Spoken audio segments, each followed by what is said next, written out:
Saludos a cada uno de ustedes. Les agradezco que me estén acompañando y poder estudiar juntos el mensaje de la palabra de Dios. Vamos al libro de Primera de Pedro, capítulo 5, versículos del 1 al 11. Y voy a leer yo este pasaje. Concluimos hoy la serie sobre el libro de Primera de Pedro. Así que dice la palabra del Señor así. Ruego a los ancianos que están entre vosotros, yo anciano también con ellos, y testigo de los padecimientos de Cristo, que soy también participante de la gloria que será revelada, apacentad la grey de Dios que está entre vosotros, cuidando de ella no por fuerza, sino voluntariamente, no por ganancia deshonesta, sino con ánimo pronto, no como teniendo señorío sobre los que están a vuestro cuidado, sino siendo ejemplos de la grey.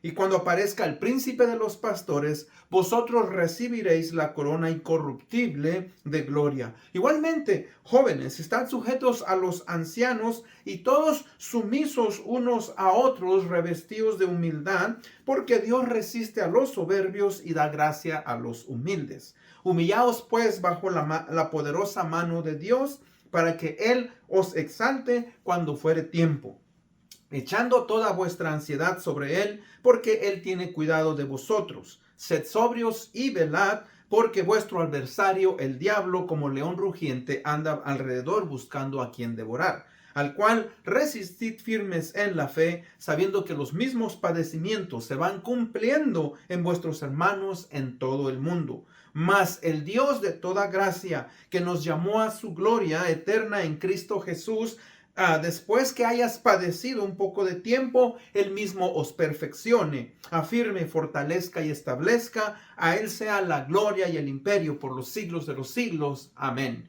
Oremos. Padre, gracias por habernos permitido estudiar esta carta, Señor, en el cual podemos ver que tu pueblo fue, Señor, perseguido, tuvo tribulación, y nosotros muchas veces vamos a pasar por circunstancias difíciles. Ayúdanos, pues, a seguir adelante, a darnos fuerza a nosotros los pastores, a los miembros de la iglesia, Señor, a seguir adelante. Te amamos y te honramos, que tu palabra, Señor, nos guíe. En Cristo Jesús pedimos esto. Amén. Bueno, como dije, hoy vamos a concluir con la serie del apóstol Pedro, primera carta, y el título del mensaje es Responsabilidades tanto de los pastores como de la iglesia o los miembros de la iglesia de Dios. Responsabilidades de los pastores y la iglesia de Dios. Uno de los pasajes bíblicos más recordados por el cristianismo, y no solamente por el cristianismo, sino también por los no cristianos, es el Salmo 23. El Salmo 23 fue escrito por el rey David, y David sabemos que él tuvo una relación muy estrecha, muy unida con Dios.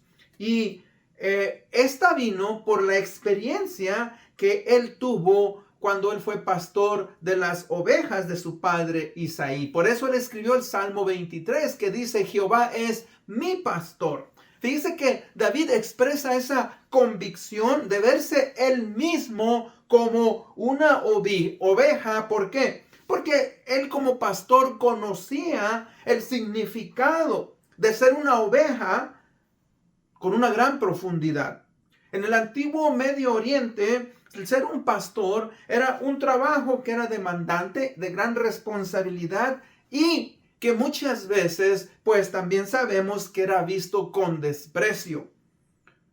Ahora, Pedro, al escribir aquí su carta, también recuerde, él recibió del Señor Jesucristo un llamado a apacentar las ovejas. Cuando el apóstol Juan concluye su libro, el Evangelio de San Juan, el capítulo 21, 15 al 17, el Señor Jesucristo busca a los discípulos. Ellos están pescando nuevamente, no entendieron el llamado y les hace un reto, pero este reto se lo hace más a Pedro, porque el Señor Jesucristo le dijo a Pedro que él no sería ya más un pescador, sino sería pescador de hombres. En este caso, ahora Pedro como pastor. Dice en Juan 21, 15 al 17. Entonces, cuando habían acabado de desayunar, Jesús dijo a Simón Pedro: Simón, hijo de Juan, ¿me amas más que a estos? Pedro le dijo: sí, Señor, tú sabes que te quiero. Jesús le dijo: apacienta mis corderos. Y volvió a decirle por segunda vez: Simón, hijo de Juan, ¿me amas? Pedro le dijo: sí, Señor, tú sabes que te quiero. Jesús le dijo: apacienta mis ovejas. Le dijo por tercera vez: Simón, hijo de Juan, ¿me quieres?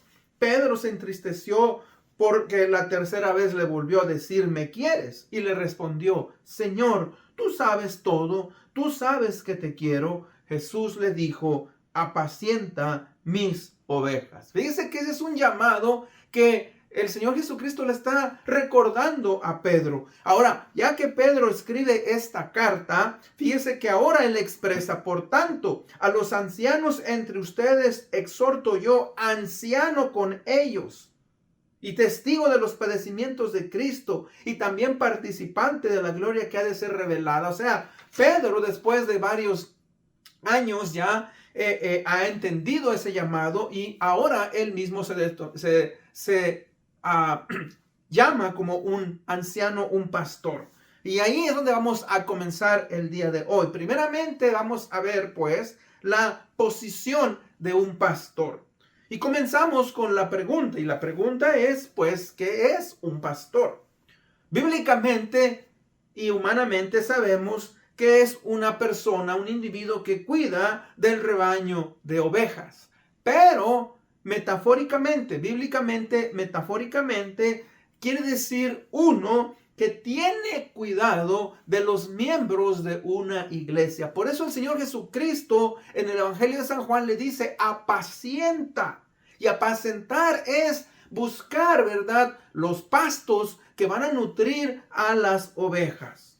Y recuerde entonces que la iglesia es como un rebaño, y por eso es protegida y dirigida por un pastor. El Señor Jesucristo mismo lo dijo en Juan 10:11: yo soy el buen pastor, y el buen pastor su vida da por las ovejas. Ahora, ya que estamos hablando de esto, en la iglesia hay tres diferentes términos que se usan en el Nuevo Testamento y que se refiere a los pastores de la iglesia. El primero es, ¿verdad?, el pastor, que tiene como función el de guiar, el de alimentar y proteger. La palabra viene de poimenos.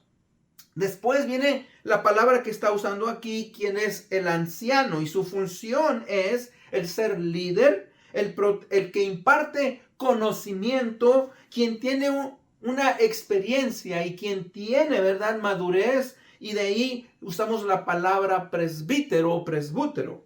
Y luego también en la palabra obispo, que la función es la de supervisar, la de administrar, y de ahí viene la palabra episcopo. O sea, estas tres funciones, la de pastor, anciano y obispo, es lo mismo, pero en el Nuevo Testamento se usan en varias maneras. Mire, por ejemplo, en Hechos 20, 17 y 18 dice: enviando pues desde Mileto a Éfeso, está hablando del apóstol Pablo, hizo llamar a los ancianos de la iglesia, los pastores, y les dice: por tanto, mirad por vosotros y por todo el rebaño en que el Espíritu Santo os ha puesto por obispos. Fíjense, primero les llama ancianos y aquí les llama obispos finalmente. Ahora, dando a entender que un pastor es un administrador, es una persona con sabiduría, discernimiento, que guía a los hermanos, los alimenta espiritualmente. Y pues en este pasaje que estamos estudiando hoy, Pedro está dando, ¿verdad?, una palabra de exhortación a los ancianos que estaban, ¿verdad?, en esa región, recuerde, de Asia Menor, de esas iglesias que estaban siendo perseguidas en ese momento. Los creyentes, ¿verdad?, son perseguidos en esos tiempos en los cuales Pedro escribe esta carta y los está animando a que sigan adelante. Obviamente, mis hermanos, los líderes tienen una función especial. Estos ancianos, pastores, obispos, tenían ciertas responsabilidades especiales. Ahora, no solamente en aquellos tiempos, pero igualmente en estos tiempos. Y Pedro les está recordando y les está rogando, dice, a estos ancianos. Ahora, Usted sabe que todo pastor debe de tener el ejemplo del Señor Jesucristo. Cuando dije en Juan 10:11, yo soy el buen pastor y el buen pastor da su vida por sus ovejas. Entonces, fíjese que el pastor ha sido llamado pues a dar protección. El pastor ha sido llamado, ¿verdad?, a proveer a la gente alimento espiritual, guía y también ser líder. Así como el pastor tiene su cayado y va, ¿verdad?, guiando a las ovejas y las ovejas lo siguen, de la misma manera este llamado lo hemos recibido nosotros que somos pastores. Esas son las tres áreas en las cuales un pastor ha sido llamado y Dios demanda de ellos. Ahora, fíjense que Él les está diciendo: apacentad la grey de Dios que está entre vosotros, cuidando de ella, no por fuerza, sino voluntariamente. Los pastores entonces debemos de hacer o debe de hacer su trabajo no porque son forzados, sino porque recibimos un llamado. Es un llamado que es, ¿verdad?, dado por Dios y que es voluntario. Servimos a Dios voluntariamente, a su pueblo. Fíjese que ese es algo que cada pastor debe de desarrollar, ese amor por las ovejas que Dios le ha dado. Ahora, es importante, fíjese, por eso cuando usted estudia en 1 Timoteo capítulo 3, si alguno anhela obispado, buena obra desea, y da una lista de requisitos. Y hermanos, todos nosotros tenemos que entender que el pastor es una persona que ha sido llamado por Dios. Este teólogo Mayer dice: ninguno de los soldados de Dios son mercenarios u hombres presionados. Todos son voluntarios. Debemos de tener un corazón de pastor si vamos a hacer el trabajo de un pastor. Y cuando dice estas dos palabras, mercenario es una persona que ha sido tomada a la fuerza y puesta cuando no quiere hacerlo. Eso es muy común en las guerrillas, que se toman a muchachos, que se los raptan y luego los ponen, los entrenan. Al principio ellos no quieren, pero después ya lo hacen, ¿verdad?, de una manera que obviamente no habían ellos querido hacer. No es lo mismo un soldado que va voluntariamente o presionados. Ahora, fíjese, voluntariamente, no por fuerza, sino voluntariamente. Luego dice: no por ganancia deshonesta, sino con ánimo pronto. ¿Qué quiere decir, mis hermanos, no con ganancia deshonesta? O sea que los pastores debemos hacer nuestro trabajo, ¿verdad?, de una manera correcta. Ahora, deben de recibir un salario, y la iglesia, mis hermanos, debe de preocuparse, porque la iglesia ha llamado a un pastor confirmada por Dios. Y la iglesia por eso es llamada a ofrendar. La iglesia por eso es llamada a diezmar. Y debe de preocuparse por el bienestar de esos hombres que han sido llamados. Es una mutua responsabilidad. Claro que el pastor guía a sus ovejas, pero también dice el apóstol Pablo que el que trabaja, ¿verdad?, claro que debe de comer, dice, de la leche. Claro que, ¿verdad?, se beneficia de la lana de la oveja, etcétera. Come de la carne, etcétera.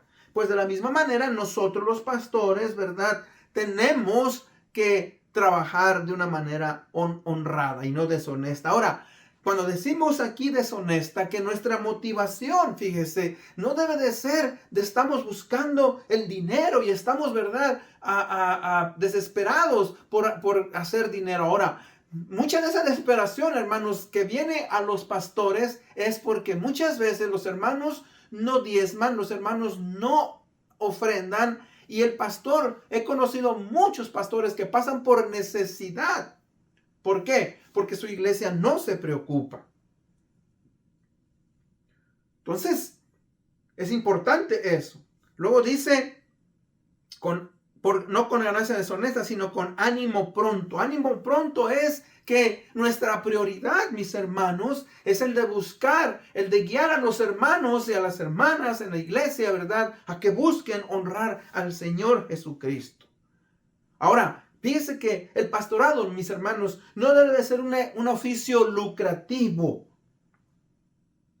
pero también al mismo tiempo no debe de sufrirse económicamente por negligencia y descuido por los hermanos de la iglesia. Ahora, nos dice ahí, no como teniendo señorío sobre los que están a vuestro cuidado, sino siendo ejemplos de la grey. Los pastores, dice, no deben de hacer su trabajo como que fueran capataces sin escrúpulos. Porque las ovejas obviamente no son de nosotros, son del Señor Jesucristo. Pero hermanos, ahí siempre ha habido, ¿verdad? Una gran diferencia, una gran batalla, porque muchas veces la gente dice, ay, este pastor, ¿verdad? No llama la atención, es muy flojo, o viceversa, este pastor, ¿verdad? Es muy mandón, este pastor, ¿verdad? Regaña mucho. Y eso, hermanos, tiene que haber un balance. A veces el pastor tiene que sacar su cayado y tiene que hablarle firme a los hermanos para que, hermanos, puedan ver su estado de pecado. Ahora, claro que el pastor debe de ser ejemplo y el pastor debe de estar como líder, ¿verdad? Trabajando en su propia vida. Y esa es una de mis oraciones. Y yo le ruego y le pido a usted que ore, ¿verdad? Por el pastor de su iglesia, o si usted está viendo esto, ¿verdad? O donde usted lo esté viendo y tiene un pastor, ore por su pastor. Que haga su trabajo de una manera en la cual, ¿verdad? Quiera honrar al Señor Jesucristo. Los pastores, sí, somos ejemplo. Debemos de ser ejemplo. Debemos de trabajar. Pero fíjense lo que dice también la palabra de Dios a los miembros de la iglesia.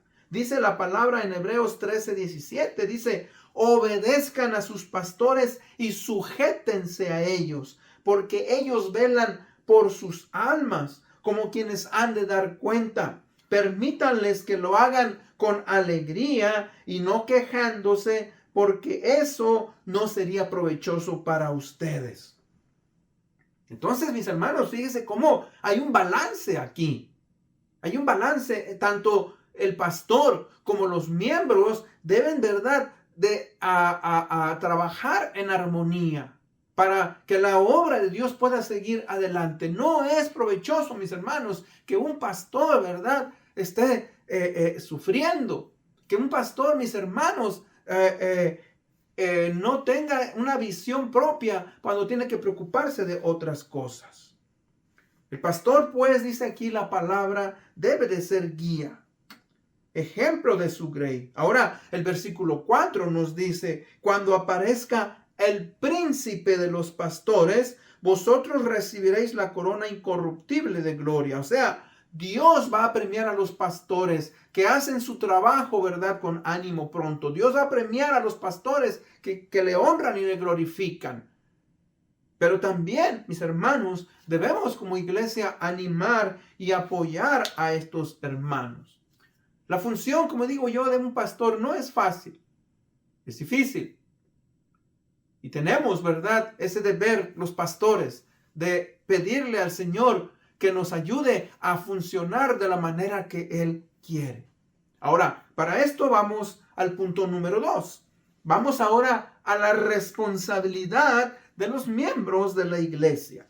Les dice, igualmente, jóvenes, estad sujetos a los ancianos, a los pastores, y todos sumisos unos a otros, revestidos de la humildad, porque Dios resiste a los soberbios y da gracia a los humildes. Ahora, Pablo está hablando a los creyentes más jóvenes en contraste a los ancianos, a los que están dirigiendo. Ahora, esta es una aplicación, hermano. No está hablando a los jóvenes solamente, pero está hablando a todos los miembros de la iglesia. Recuerde, la palabra anciano es uno que tiene sabiduría, que está guiando, ¿verdad? Mientras que aquellos que son menores, obviamente están aprendiendo. La palabra, pues, aquí nos está diciendo que todos, dice, todos sumisos unos a otros, revestidos de humildad. Sumisos y y revestidos de humildad, quiere decir pues que todos nosotros como creyentes que tenemos menos sabiduría. Y ese es el problema, fíjese, cuando el creyente no tiene sabiduría, cuando el creyente no ha madurado, ¿verdad? Tiende a ¿qué? Tiende a resistir, a cuestionar la autoridad con frecuencia. Y hermanos, vamos a ser sinceros, siempre existe una marcada diferencia entre las generaciones más jóvenes y las adultas. Y Pedro nos da, fíjese, una solución que es buena para todos. Y esta solución funciona en todos. Dice, revestidos de humildad. Y la humildad, mis hermanos, es demostrada por medio de la sumisión, tanto del pastor, tanto del miembro de la iglesia. La palabra humildad aquí es la habilidad de guardar respeto el uno hacia el otro y no imponernos en la vida de otros. Aunque nosotros como pastores, mis hermanos, damos consejos y tenemos una perspectiva diferente de la vida porque Dios nos habla a través de su palabra. Hemos visto tantas cosas en la vida, hemos escuchado a hermanos, tenemos, hermanos, un discernimiento que Dios nos ha dado. Tenemos entonces que guiar a los hermanos. Las generaciones a veces pues ven eso contrariamente. Y por eso dice, debemos de hermanos, de respetarnos los unos a los otros.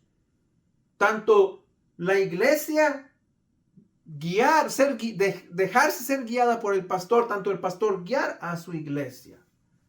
Y a veces, mis hermanos, hay temas que no son fáciles de entrar, como el divorcio, como, ¿verdad? La igualdad entre el hombre y la mujer espiritual. Porque a veces tenemos esa lucha de que quién es mejor, el hombre o la mujer. Hermanos, Dios delante de Dios no es mejor el hombre, no es mejor la mujer. Delante de Dios tenemos, ¿me entiende?, los mismos privilegios espirituales. Pero mientras estamos en esta tierra, Dios nos manda a sujetarnos. Entonces, fíjese que la humildad es tanto para ancianos, para jóvenes. Dice este teólogo, Adam Clarke, esfuércese todo lo posible para servirse los unos a los otros. Dejen que el pastor se esfuerce en servir a la gente y la gente en servir a los pastores. Y que no haya ninguna contención, sino que haga lo máximo para provecho de uno con el otro. Revestidos, fíjese, la palabra revestidos viene de una palabra griega que se refiere a un esclavo, un servidor poniéndose un mandil para servir. Y si usted recuerda al Señor Jesucristo, antes de ser entregado, dice, llamó a sus discípulos y les sirvió y les lavó los pies. Pedro se negaba a hacerlo, pero el Señor le dijo, si no te dejas lavar los pies, no tienes parte conmigo. Entonces Pedro le dijo, Señor, no solamente los pies, sino todo el cuerpo. Ahora, hermanos, fíjense cómo el Señor Jesucristo es nuestro ejemplo. El Señor Jesucristo, una de sus características principales es precisamente eso, la humildad, porque yo soy manso y humilde de corazón, dijo el Señor Jesucristo. Siendo Dios, fíjese cómo Él, mis hermanos, nos muestra ese camino. Y Pedro aquí nos dice, pues, que nos revistamos, ¿verdad? Revistamos de humildad. Ahora, Pedro también dice aquí, echando toda vuestra ansiedad sobre Él, porque Él tiene cuidado de vosotros. Hermanos, la ansiedad es un mal del ser humano. Todos nosotros pasamos por momentos en los cuales, ¿verdad? No podemos estar bien. La palabra ansiedad es un estado de desasosiego que no nos permite estar en paz. Por ejemplo, es que si estalla la guerra, es que si me quedo sin trabajo, es que si mañana no hay futuro, etcétera, etcétera. Hermanos, en este pasaje, recuerde, los hermanos estaban siendo perseguidos. Mis hermanos, sufriendo por causa del evangelio. Y muchos de ellos posiblemente estaban desanimados. Muchos de ellos habían perdido a sus familias, habían perdido sus propiedades. Estaban en lugares donde tristemente, hermanos, ellos pues no podían, ¿verdad? Vivir como antes vivían. Pero Él les dice, ¿verdad? Ánimo. Nuestra ansiedad a veces es causada por la falta de la fe. Falsas preocupaciones. Meternos en situaciones que no debimos. Por eso, mis hermanos, dice echando toda vuestra ansiedad sobre Él, porque Él tiene cuidado de nosotros. Fíjese el versículo 8, sed sobrios y velad, porque vuestro adversario, el diablo, como león rugiente, anda alrededor buscando a quien devorar. Pedro nos exhorta a ser sobrios. Ahora, cuando dice aquí sobrios, está hablando de una manera mental, espiritual. Tener la mente despejada y alertas. ¿Por qué? Porque Satanás aún sigue trabajando en este mundo. Aunque él tiene un tiempo limitado, él quiere hacernos daño, él quiere dañar a la iglesia. Él quiere impedir que el reino de los cielos, hermanos, sea extendido en este mundo.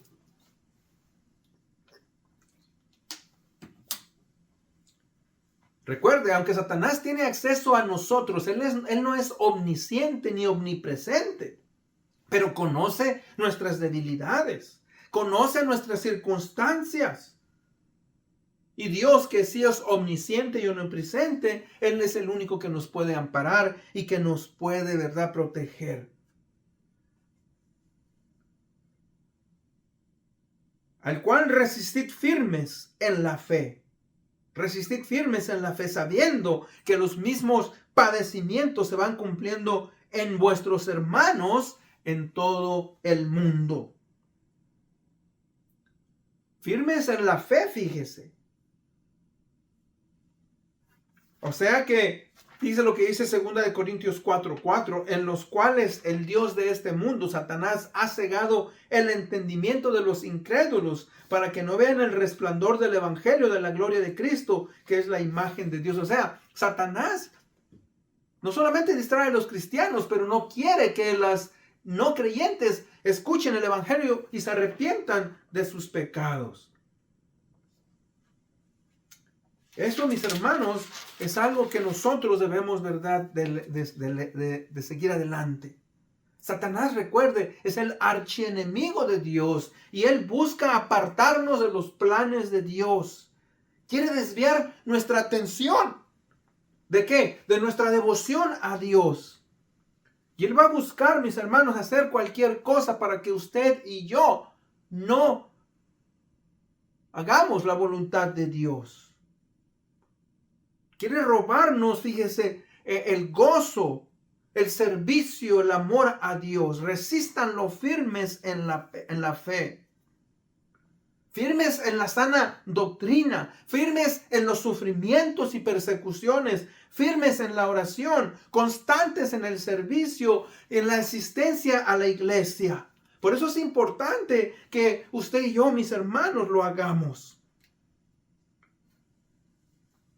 En conclusión, 1 Pedro 2:25 dice, porque vosotros erais como ovejas descarriadas, pero ahora habéis vuelto al pastor y obispo de vuestras almas.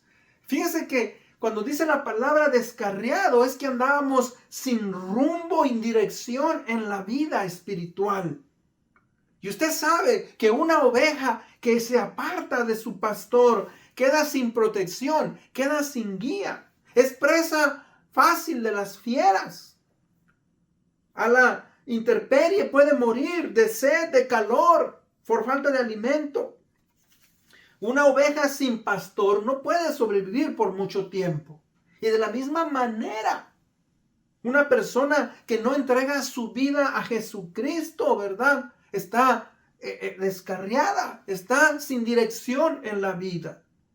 Y esa es nuestra oración. En nuestra oración, ¿verdad?, es que usted pueda encontrar gozo en el Señor Jesucristo. Por eso dice el versículo 10, mas el Dios de toda gracia que nos llamó a su gloria eterna en Jesucristo, después de que habéis padecido un poco de tiempo, Él mismo, fíjese, nos va a perfeccionar, nos va a afirmar, nos va a fortalecer y a establecer. Y Pedro termina diciendo, a Él sea la gloria, el imperio por los siglos de los siglos. Amén. ¿Por qué? Porque solamente, mis hermanos, le pertenece a Él. Y terminamos pues esta carta dándole las gracias y la honra a Dios, porque a pesar de nuestras tribulaciones, a pesar de nuestras dificultades, Dios sigue caminando con nosotros y Él nos va a establecer, Él nos va a afirmar en la vida cristiana. Y esa es mi invitación. Como siempre, si usted aún no ha entregado su vida al Señor Jesucristo, ¿verdad? Que le entregue su vida y confiese al Señor como Dios, cambie su vida, cambie su estado en que vivía, usted se arrepienta de sus pecados. Vamos a ir en oración. Padre, gracias por tu palabra. Gracias, Señor, por el apóstol Pedro que escribió tantas cosas. Ayúdanos pues a seguir adelante, fieles a ti, amándote, honrándote, glorificándote. Te agradecemos, Padre, por todo. Abre nuestra mente, nuestro entendimiento para seguir adelante fieles. Todo esto lo pedimos en el bendito nombre de Cristo Jesús, nuestro Señor y Salvador. Amén. Una vez más les agradezco. Gracias por haberme acompañado. Nos vemos hasta la próxima. Bye.